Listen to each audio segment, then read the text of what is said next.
Students, कल 3.2 complete करने के बाद आज 3.3 की बात करते हैं। लेकिन उससे पहले 3.3 आप 3.3 के क्वेश्चंस लगाओ। एक टॉपिक है common factors and common multiples, ये डिस्कस कर लेते हैं। ठीक है, तो देखिए कॉमन फैक्टर्स क्या होते हैं। फैक्टर्स क्या होते हैं मैं आपको ऑलरेडी बता चुका हूँ। ठीक है, फैक्टर्स कैसे फाइंड आउट करते हैं। ठीक है ना, तो जैसे सपोज दैट 4, ठीक है ना, 4 मान लीजिए मैं आपसे कहता हूँ फैक्टर्स ऑफ 4 बताइए, फैक्टर्स ऑफ 4।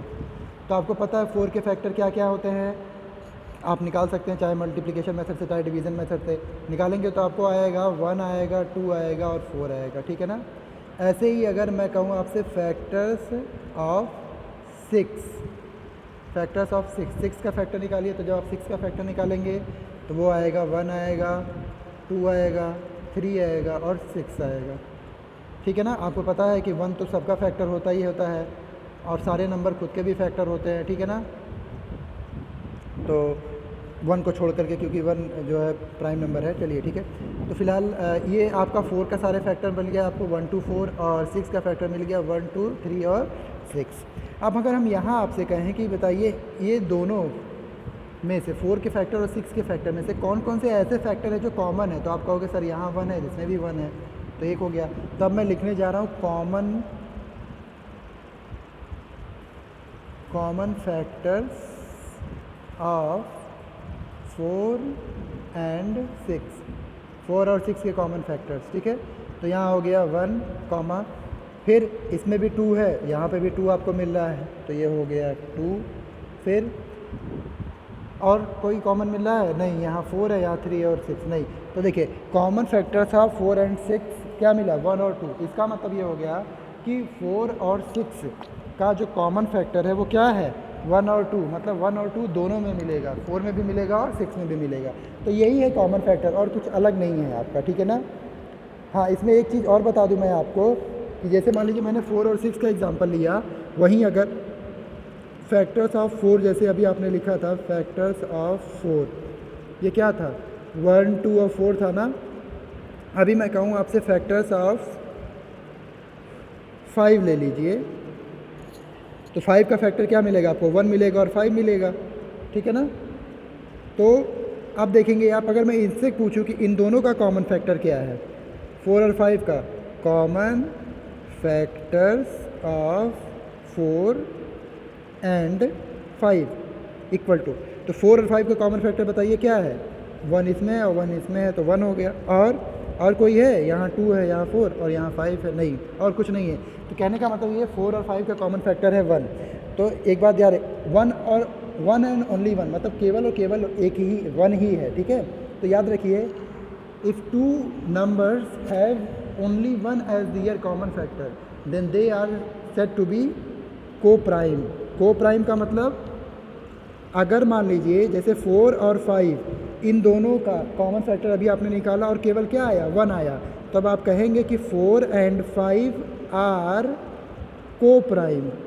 क्या को, फिर डैश लगा करके ऐसे को प्राइम्स। ठीक है, ठीक है, इसका मतलब 4 और 5 जो है वो क्या है, को प्राइम्स है। ठीक है ना, तो ऐसे नंबर जिनमें केवल 1 कॉमन फैक्टर मिले आपको वो को प्राइम है। अब जैसे 4 5 हो गया आपका, 5 6 ही ले लीजिए, 5 6 में भी 1 मिलेगा। ठीक है, 11 13 ले लीजिए, ऐसे करके बहुत सारे नंबर्स हैं। तो इसको तो ध्यान रखिएगा कि को प्राइम ऐसे नंबर्स होते हैं जिनके कॉमन फैक्टर केवल 1 होंगे और कोई कॉमन फैक्टर आपको नहीं मिलेगा। अब अगला जो टॉपिक है वो है कॉमन मल्टीपल। ठीक है, अगला टॉपिक क्या है आपका, कॉमन मल्टीपल। चलिए इसके बारे में डिस्कस करते हैं, कॉमन मल्टीपल क्या होता है। तो ये तो और भी आसान है, कैसे, जैसे मैंने आपको मल्टीपल निकालना भी सिखाया। तो जैसे suppose that multiple of 2, multiples of 2 के मल्टीपल्स, मान लीजिए 5 मल्टीपल लिखता हूँ मैं, तो क्या हो जाएगा 2 4 6 8 और 10। ठीक है ना, और ऐसे ही मल्टीपल्स ऑफ मान लीजिए 4 का मल्टीपल लिखना हो, इसमें भी 5 मल्टीपल ले लेता हूँ, तो क्या क्या हो जाएगा, 4 1 जा 4, 4 2 जा 8, 4 3 जा 12, 4 4 जा 16 और 4 5 जा 20। इसके भी 5 मल्टीपल ले लिए मैंने। ठीक है, अब अगर मैं ये कहूँ कि बताइए 2 और 4 के जो मल्टीपल्स आपने लिखे हैं यहाँ पर, क्या इनमें कुछ कॉमन है, तो आप कहोगे यस सर यहाँ पे भी 2 है, अच्छा नहीं ठीक है, यहाँ 2 है, 2 इसमें नहीं है तो नहीं 2 नहीं कॉमन होगा, ठीक है। यहाँ देखिए 4, इसमें 4 है और इसमें भी 4 है, तो 4 कॉमन हो गया। तो चलिए लिख लेता हूँ कॉमन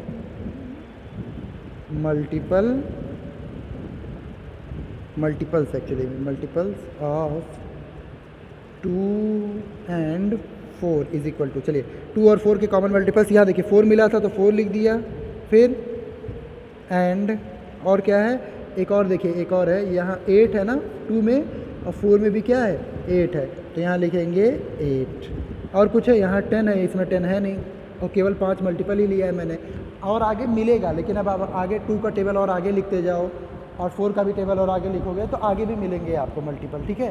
तो कहने का मतलब ये है, मैंने बस 2 में निकाल के दिखाया है आपको कि मल्टीपल कॉमन मल्टीपल क्या होते हैं। कॉमन मल्टीपल मतलब जो भी नंबर्स के कॉमन मल्टीपल पूछे जाएंगे आप क्या करिए वो नंबर्स के मल्टीपल लिख लीजिए और उनमें से जो कॉमन है बस उन्हीं को लिखना है आपको, तो ये कहलाएगा आपका क्या, कॉमन मल्टीपल, ठीक। तो बस यही आई थिंक टॉपिक था आपका। अब आप एक्सरसाइज जो है 3.4, ठीक है, उसे लगा सकते हैं। जैसे यहाँ देखिए दिया भी हुआ है question, find the common factors of, अच्छा पहले में कॉमन फैक्टर पता करना है, कॉमन फैक्टर ऑफ 20 एंड 28, 20 और 28 के कॉमन फैक्टर्स। तो आपको बस ऐसे लिखना पड़ेगा फैक्टर्स ऑफ 20 के फैक्टर्स, यहाँ लिखिएगा फैक्टर्स ऑफ 28 का फैक्टर निकाल करके उसको यहाँ 20 का यहाँ 28 का यहाँ, और फिर ऐसे common factors of 20 and 28 is equal to लगा करके इन दोनों में से जो जो कॉमन मिलेगा, ठीक है, यहाँ जो जो कॉमन मिलेगा वो सारा कॉमन यहाँ पे लिख देंगे, यही हो जाएगा आपका आंसर। बस जैसे मैंने निकाल के दिखाया है ऐसे ही सेम करना है, कोई मतलब चेंज नहीं है, ठीक है। तो क्वेश्चन फर्स्ट हो जाएगा आपका, क्वेश्चन सेकंड हो जाएगा। क्वेश्चन सेकंड में देखिए डरने की ज़रूरत नहीं है, क्वेश्चन फर्स्ट में 2 नंबर थे, मैंने भी 2 ही नंबर बताया है, यहाँ बस 3 नंबर हैं।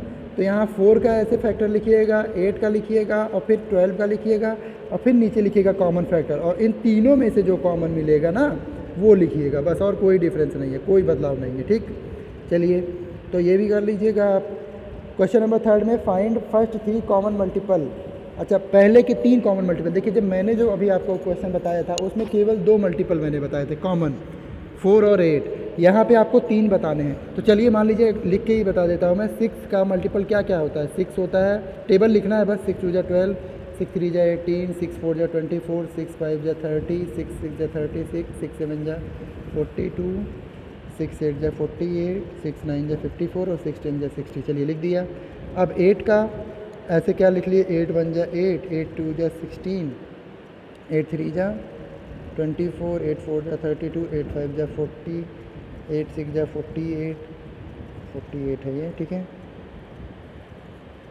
8 7 जा 56, 8 8 जा 64, 8 9 जा 72 और 8 10 जा 80। बस दोनों का लिख लिया। अब इसमें से देखते हैं कॉमन कौन कौन है।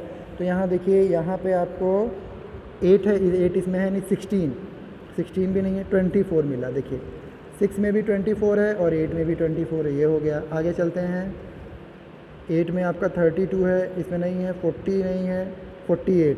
तो यहाँ देखिए इसमें 48 मिला, यहाँ पे भी 48 मिला, तो 2 हो गया। अब आगे चलते हैं, यहाँ 54, यहाँ 60 है और यहाँ पे 56 64 है, नहीं मिला तो 6 का टेबल और आगे लिखना पड़ेगा आपको।